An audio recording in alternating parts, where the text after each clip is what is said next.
Shalom, selamat pagi Bapak, Ibu, Saudara-saudari.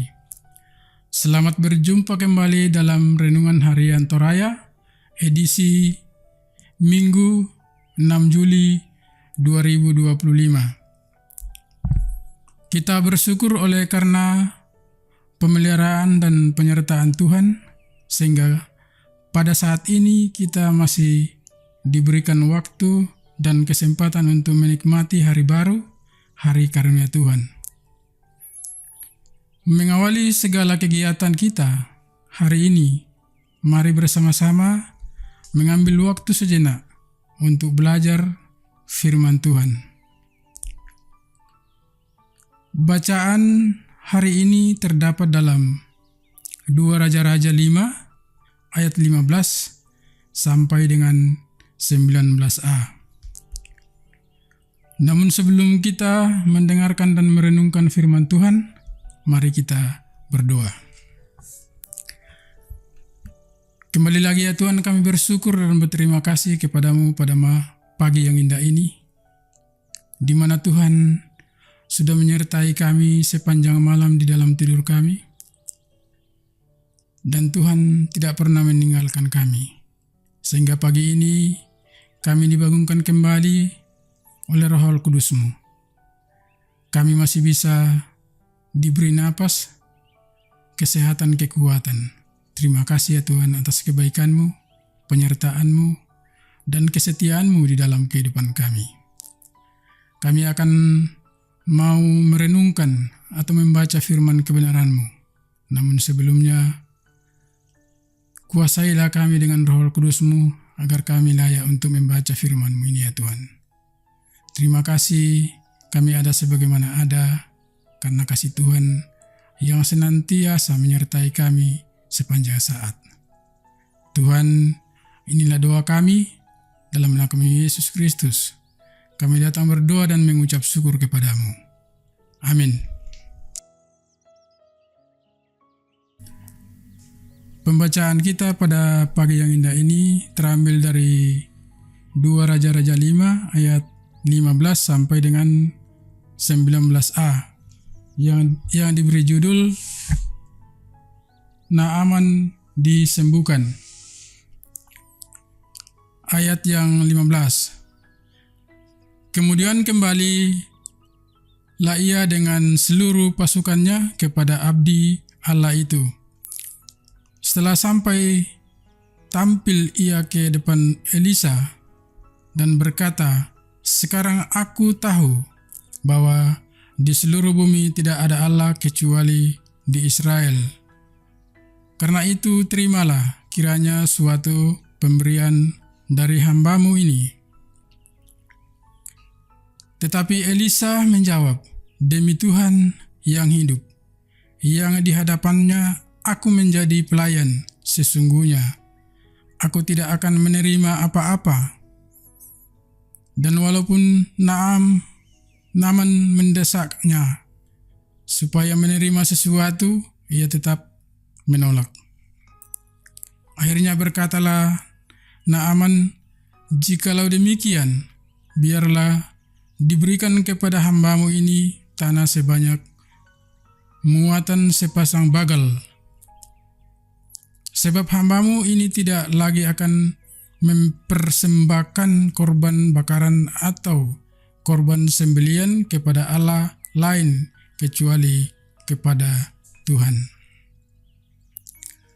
Dan kiranya Tuhan mengampuni hambamu ini dalam perkara yang berikut apabila tuanku masuk ke kuil Rimon untuk sujud menyembah di sana. Dan aku menjadi pengapitnya sehingga aku harus ikut sujud menyembah dalam kuil Rimon itu. Kiranya Tuhan mengampuni hambamu ini dalam hal itu." Maka berkatalah Elisa kepadanya. Sampai demikian pembacaan kita pada pagi ini. Kiranya firman Tuhan yang kita dengarkan bisa mengambil bagian dalam kehidupan kita dan bisa kita mempraktekkan hari lepas hari. Renungan kita pada pagi yang indah ini yang berjudul Bersyukur Melalui Pertobatan. Makure sumanga situang kapeng katobaran. Orang sakit tentu sangat merindukan kesembuhan. Segala upaya akan dilakukan untuk memperoleh kesembuhan melalui dari berobat ke dokter praktik, bahkan sampai ke rumah sakit besar. Bagi orang yang sakit, uang bukan lagi sesuatu yang diperhitungkan untuk sembuh asal bisa sembuh. Itu semua menunjukkan betapa besarnya kerinduan untuk sembuh. Ketika mereka sembuh, mereka akan sangat bersyukur. Demikian pula yang dialami oleh Naaman, panglima Raja Aram, yang sedang sakit kulit. Naaman berupaya mencari kesembuhan ke banyak tabib dan meminum obat-obatan, namun belum memberikan hasil. Naaman pergi ke Israel untuk bertemu Elisa. Naaman diperintahkan untuk mandi sebanyak 7 kali di sungai Yordan dan kemudian sembuh. Naaman dan pasukannya kembali untuk bersyukur dan memberikan hadiah kepada Elisa. Namun di luar dugaan, Elisa menolak hadiah yang diberikan. Ia berkata, "Demi Tuhan yang hidup, yang aku layani, aku tidak menerima apapun." Elisa sadar bahwa kesembuhan Naaman adalah pertolongan Tuhan, bukan di dirinya sendiri. Naaman kemudian menyadari dosanya lalu berkomitmen untuk meninggalkan berhala-berhala. Rasa syukurnya dinyatakan melalui pertobatan dan pembaruan hidup. Kita mungkin pernah mengalami sakit atau pergumulan seperti yang dialami Naaman. Lalu bagaimana cara kita bersyukur kepada Tuhan atas kesembuhan yang diberikannya? Banyak orang yang memberikan persembahan. Di gereja banyak orang yang mengadakan ibadah syukur. Ada yang memberikan hadiah kepada orang yang menyembuhkannya. Itu semua tidak salah. Tetapi syukur kita dapat dinyatakan pula dengan pertobatan dan perubahan hidup sesuai kehendak Allah. Amin, firman Tuhan. Terima kasih ya Tuhan, kami kembali menyerahkan seluruh kehidupan kami ke dalam tangan-Mu pada pagi ini. Di mana waktu yang berikan Tuhan begitu singkat, tetapi indah kami rasakan di dalam kehidupan kami, karena kami sudah mendengarkan, membaca firman kebenaran-Mu. Semoga firman-Mu ini bisa memperbarui kehidupan kami dan bisa mengambil bagian di dalam kehidupan kami, bisa juga kami mempraktekkan sebagai seorang Naaman. Terima kasih ya Tuhan. Kami kembali menyerahkan seluruh kehidupan kami ke tangan Tuhan. Biarlah Tuhan selalu memproses kehidupan kami, karena kami tahu bahwa kami adalah manusia lemah. Tetapi kami yakin dan percaya bahwa tanpa pertolongan Tuhan, kami tidak bisa berbuat apa-apa. Kami tidak bisa berbuat kata-kata untuk menyebut firman-Mu ini, atau menyambut firman-Mu ini ya Tuhan.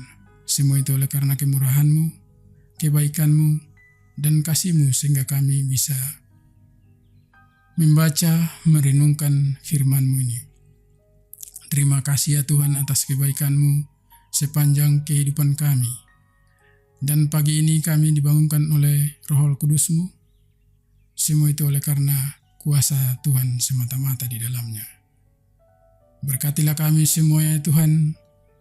Terangilah kehidupan kami masing-masing, agar kami tetap sehat, tetap kuat untuk menjalani kehidupan yang masih Tuhan percayakan kepada kami. Tuhan, inilah doa permohonan kami.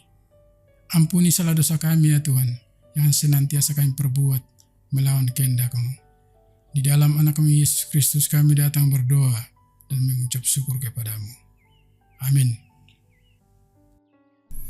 Demikianlah renungan harian Toraya pada hari ini dari Jemaat Laheroi Balikpapan. Kiranya kita semua tetap setia mendengarkan firman Tuhan dan senantiasa diberi berkati oleh Tuhan dalam menjalani hari-hari di kehidupan kita. Sampai jumpa pada renungan harian berikutnya. Tuhan Yesus memberkati. Shalom. Amin.